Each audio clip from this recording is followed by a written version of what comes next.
ظهرت قناة الجزيرة كقناة إخبارية بإمكانيات تقنية وبشرية على مستوى عال،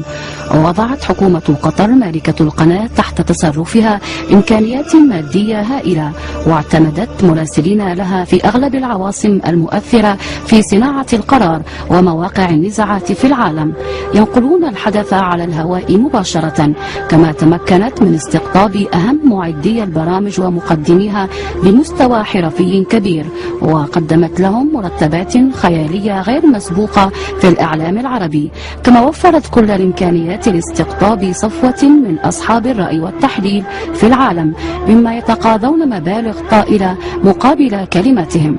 فمن يمولها ويدفع هذه الفاتورة بالتأكيد ليست الإعلانات، إنه حاكم دولة قطر الشقيقة صاحب العلاقات القوية جدا بأمريكا، وهو واحد من أفضل أصدقائها وحلفائها في المنطقة. وقد تجسدت هذه الصداقة في استضافة قطر لأكبر قاعدة عسكرية أمريكية في المنطقة، وهي قاعدة السيرية، كما لا ينكر الرجل أبدا علاقته القوية بإسرائيل، والتي جعلته يقيم مكتبا للتمثيل التجاري لإسرائيل في قطر. ولطالما تحدثت وسائل الإعلام عن زياراته السرية لإسرائيل،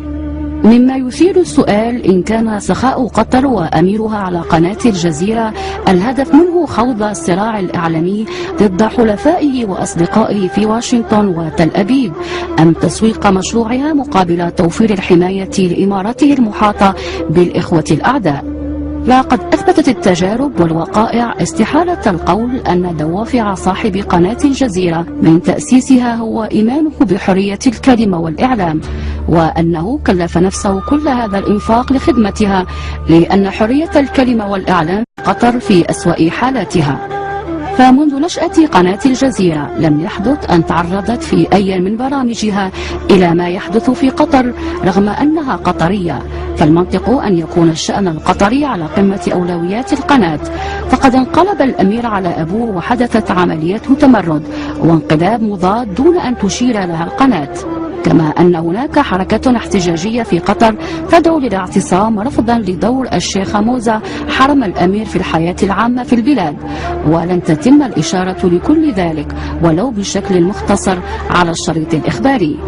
وإذا ما أخذنا بالاعتبار أن قناة الجزيرة قناة ناطقة باللغة العربية في كل برامجها، وهو ما يعني أن المستهدف لها هو المتلقي العربي وليس أحدا سواه، وهو ما يؤكد حقيقة أنها ليست لنقل وجهة النظر العربية إلى الآخر، وليست قناة للدفاع عن الحقوق العربية أمام الآخر، بل هي قناة عربية للعرب فقط.